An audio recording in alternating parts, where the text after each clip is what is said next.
Voluntaryong isunuko sa mga otoridad ang kabuuang 65 iba't ibang uri ng baril sa Balanga City, Bataan kamakailan lamang. Does your underarm stink and darken? Say goodbye to stink and dark underarm. Try Clinica Deo Fresh Roll-On.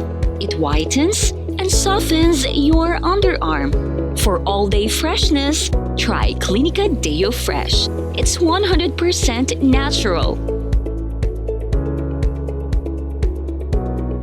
Ayon sa ulat na inilabas, ang mga armas ay dating pagmamay-ari ng isang private security agency at isinuko sa tulong ng kalihim ng ahensya at kamag-anak ng yumao nitong may-ari upang matiyak ang maayos at legal na paghawak sa mga ito. Kabilang sa mga isinuko ang 31 shotgun, 2 caliber 5.56 rifles, 2 caliber .30 carbines, 1 caliber .45 submachine gun, 25 na 9mm pistols at 4 na caliber .38 revolvers, kasama rin ang tinatayang 2,000 bala at ilang magazines. Isinagawa ng Bataan Police Provincial Office, Provincial Intelligence Unit at Balanga City Police Station ang verifikasyon at inventaryo ng mga armas sa isang bahay sa Barangay Munting, Batangas. Sa ngayon, nasa kustodiya na ng Balanga City Police Station ang lahat ng nasabing armas habang sumasailalim sa karagdagang verifikasyon mula sa Firearms and Explosives Office dahil sa ilang issue sa dokumentasyon. Pinuri naman ni Police Brigadier General Jess Mendez ang voluntaryong pagsuko ng mga baril at sinabing mahalaga ito sa pagpapatibay ng tiwala ng publiko at pagpapanatili ng kapayapaan at seguridad sa komunidad. Clinica D3 Bio, nagaprotekta batok sa hypertension. Clinica D3 Bio. Balita mula sa Bataan Central Luzon. Aileen Cuevas Sanchez para sa Kampiyon na Himpilan. Kampiyon sa balita, serbisyo publiko at kasiyahan sa buong Pilipinas. K5 News FM.